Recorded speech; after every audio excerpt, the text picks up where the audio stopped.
Both the United States and Iran are showing no signs of backing down, with Iran saying the Strait of Hormuz will remain closed to anyone who threatens Iran, after President Donald Trump gave a 48-hour ultimatum, saying if Tehran does not fully open without threat the waterway, the U.S. military will begin targeting Iranian power plants.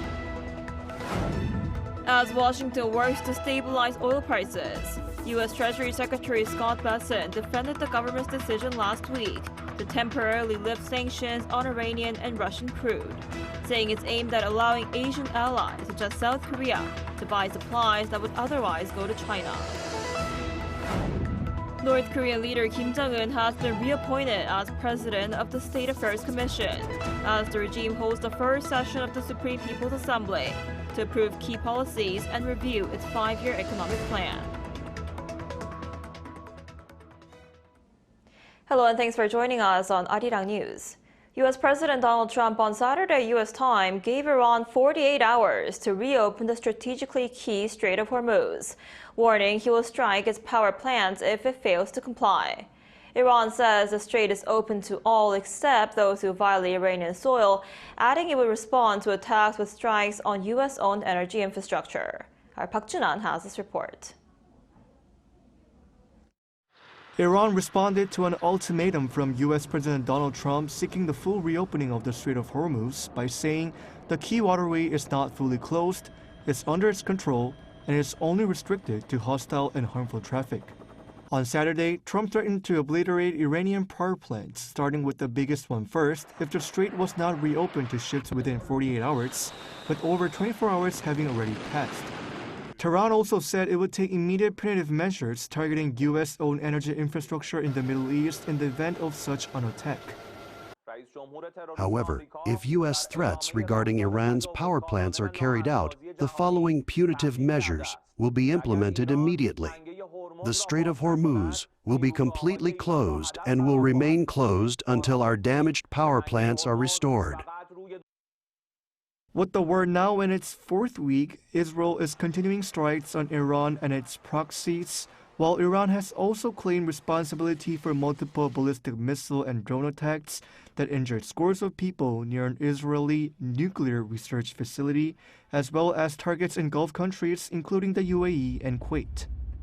Park Jun-an, Arirang News. Meanwhile, Washington has defended easing oil sanctions on Iran and Russia as NATO and allies move to reopen the Strait of Hormuz. U.S. officials warn of possible strikes on Iranian infrastructure while urging coordinated action to secure global energy routes. Our Lee Seung-jae has more. U.S. Treasury Secretary Scott Bessent defended Washington's temporary easing of sanctions on Iranian and Russian crude, stressing that the move is aimed at stabilizing oil prices and allowing Asian allies such as Japan and South Korea to buy supplies that would otherwise go to China. Speaking on NBC on Sunday, Bessent dismissed concerns that Iran could earn up to $14 billion in additional revenue, calling the estimate exaggerated. He said the sanctions relief would improve strategic conditions for U.S. partners and help manage short-term volatility in global energy markets.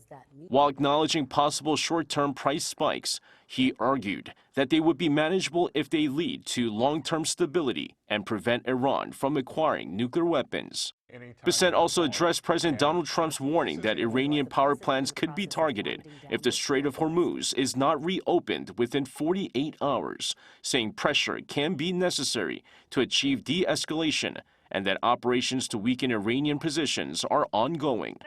U.S. Ambassador to the United Nations Mike Waltz also warned that President Trump is serious about the threat and suggested strikes could begin with one of Iran's largest power plants, though no target was specified. Meanwhile, NATO Secretary General Mark Rutte and a coalition of 22 countries, including NATO members and partners such as South Korea, Japan, Australia, New Zealand, the United Arab Emirates, and Bahrain, is coordinating with Washington to reopen the Strait of Hormuz and ensure freedom of navigation. Rutte acknowledged Trump's frustration over what he sees as slow allied action, but said delays were unavoidable as countries prepared without prior knowledge of U.S. operations. Trump has warned NATO would be a paper tiger without U.S. leadership, while Rutte and Washington believe preemptive measures were necessary to enhance global security. 이승재, 아리랑 뉴스. North Korean leader Kim Jong-un has been reappointed president of the State Affairs Commission during the first session of the regime's rubber stamp parliament, following last month's ruling party Congress. The Korean Central News Agency said on Monday that the decision was made on the opening day of the 15th Supreme People's Assembly session. At the same meeting, senior aide Cho Yong-won was elected chairman of the Assembly Standing Committee, the regime's top parliamentary post, replacing Choi Ryong-hae. North Korea usually convenes a parliamentary session after a party congress to formalize laws and policies needed to implement key decisions adopted at the gathering.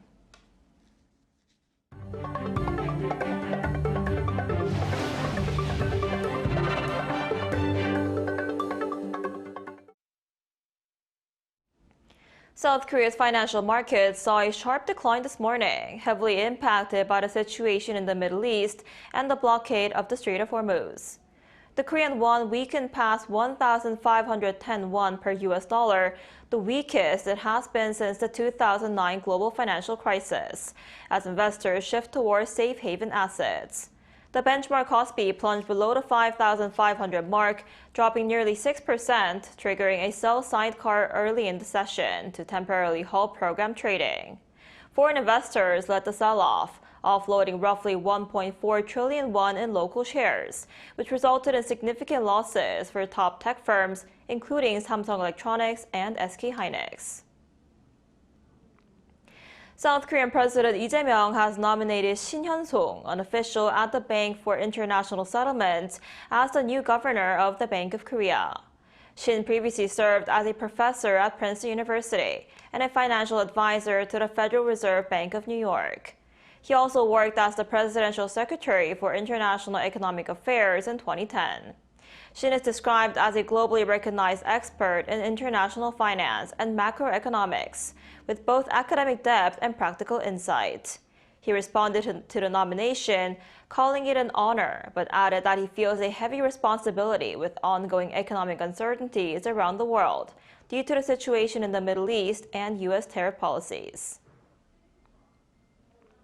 South Korea's ruling Democratic Party and the government have agreed to drop a supplementary budget of around 25 trillion Korean won, over 16.6 billion US dollars, to respond to economic fallout from Middle East tensions. The plan was discussed at a high-level meeting with the presidential office at the National Assembly on Sunday, where officials said the budget will be financed using higher-than-expected tax revenues, avoiding additional bond issuance to limit any impact on financial markets. The DP said it plans to pass the extra budget in the National Assembly by April 10th. The extra funding will focus on easing high oil prices, supporting vulnerable groups and exporters, and stabilizing supply chains. And South Korean lawmakers have approved bills establishing a new investigation agency and creating a separate prosecution service. This marks a pivotal step in restructuring the country's justice system by separating investigative and prosecutorial powers. Our political correspondent An Sung-jin has the details. South Korea's National Assembly has passed bills to reform the country's criminal justice system by separating investigative and prosecutorial powers. One bill led by the ruling Democratic Party establishing a new serious crime investigation agency passed on Saturday, with 166 votes in favor and 1 against. The newly created investigation agency, placed under the Interior Ministry, will handle 6 major crime cases.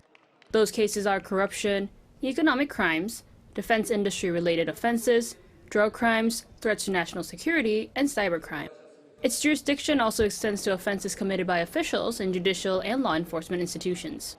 This follows the passage of legislation on Friday creating a separate prosecution service.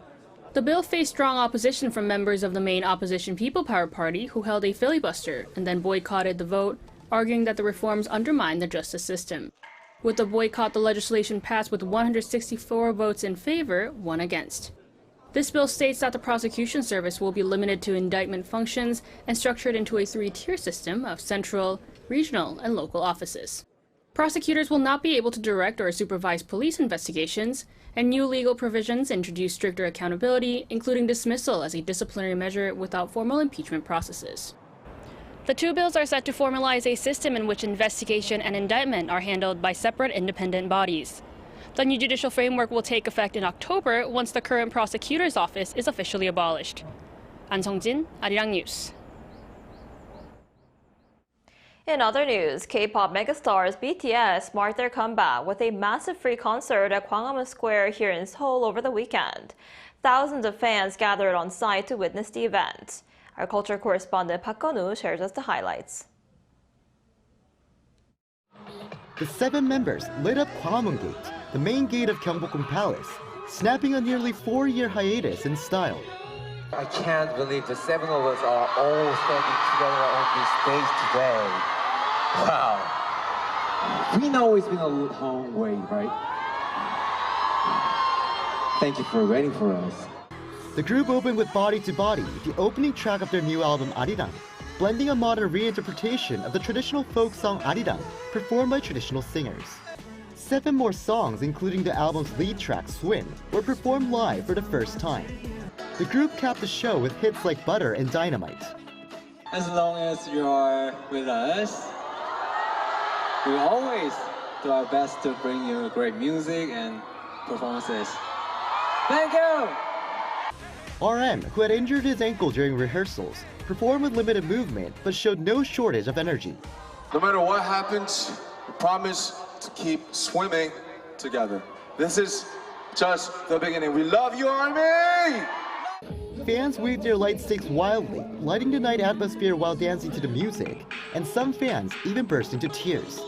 BTS's agency said around 100,000 fans were on site. It was really fun.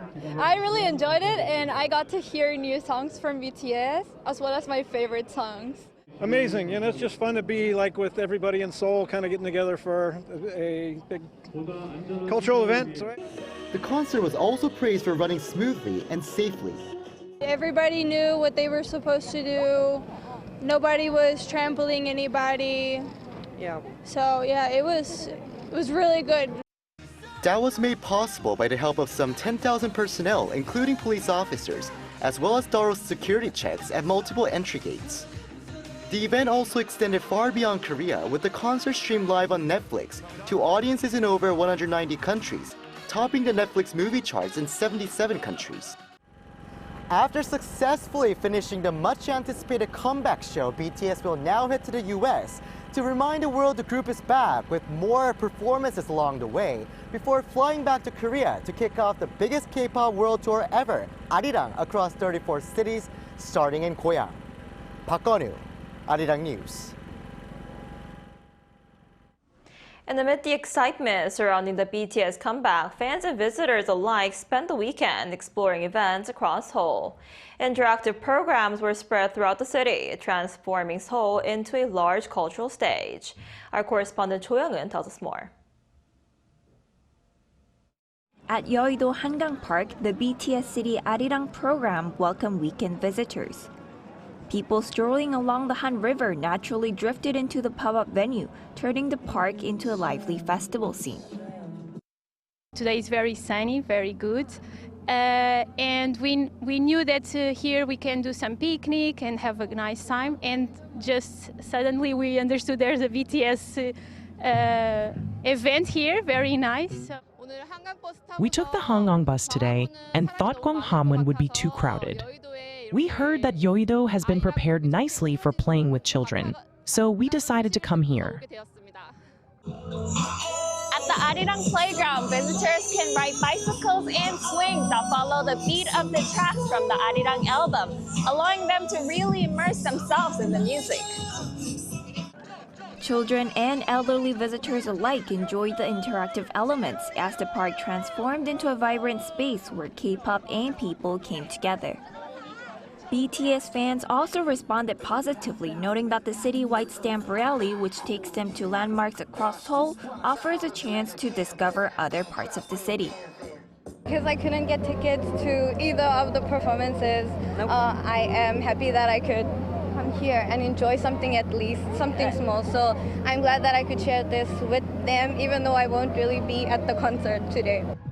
Landmarks across Seoul, including Dongdaemun Design Plaza, are being lit up in the colors of BTS's new album, with special lightning displays running through March 20 through April 19. Other areas such as Cheonggyecheon Stream and Yongsan Station are also being transformed into exhibition spaces, with more programs set to roll out in April as the group kicks off its world tour. The festival is organized in partnership with the Seoul Metropolitan Government, bringing together mobility, hospitality, finance, and food sectors to enhance the overall visitor experience. Jo Young-eun, Arirang News.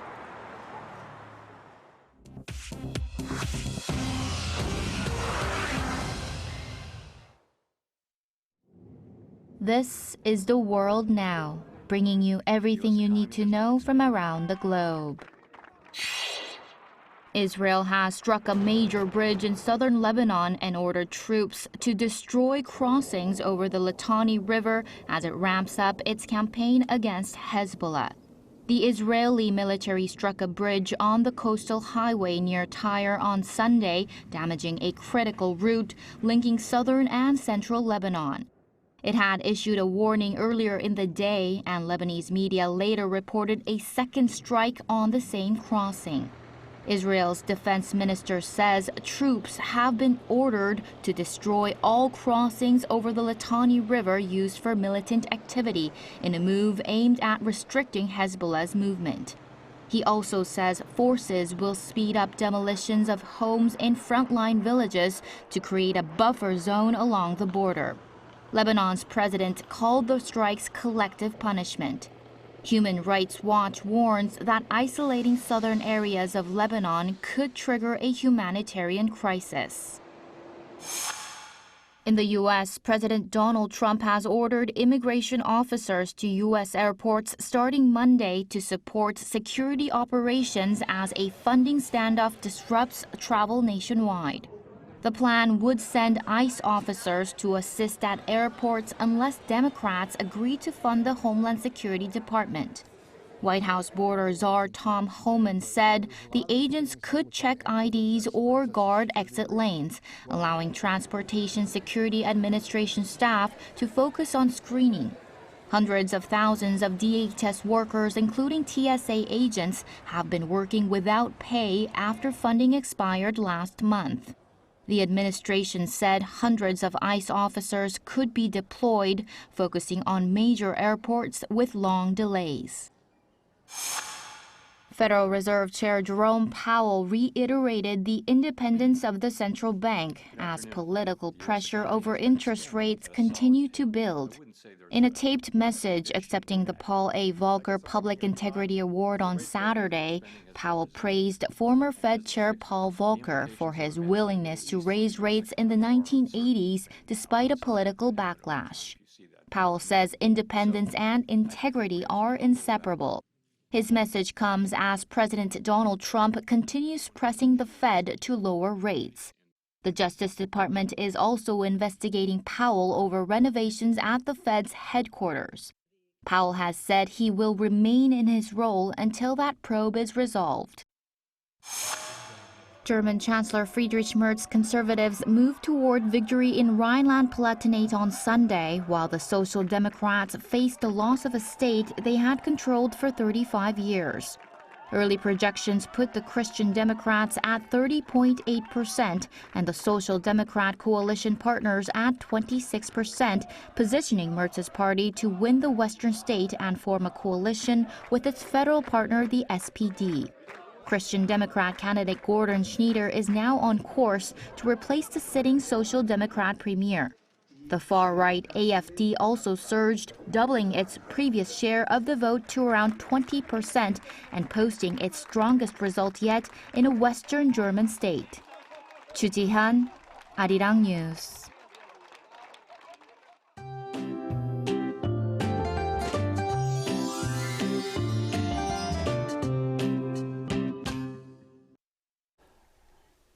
We can surely tell spring is here with the appearance of buds on trees and spring flowers blooming. And it's going to feel more like late April this afternoon. In fact, this week will feel more like mid to late April. But you know that warmth comes with a sharp gap between lows and highs, so layering is key.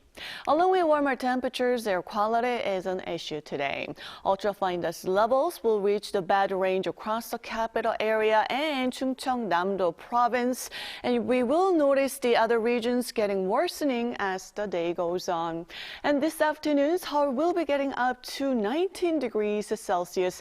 Daegu and Gwangju will soar to 20 and 21 degrees respectively under mostly sunny skies. Meanwhile, the air is getting dry with dry weather alerts being issued across regions. Expect mostly sunny skies and above average temperatures to continue this week, while Jeju Island will see more frequent chances of rain in the coming days.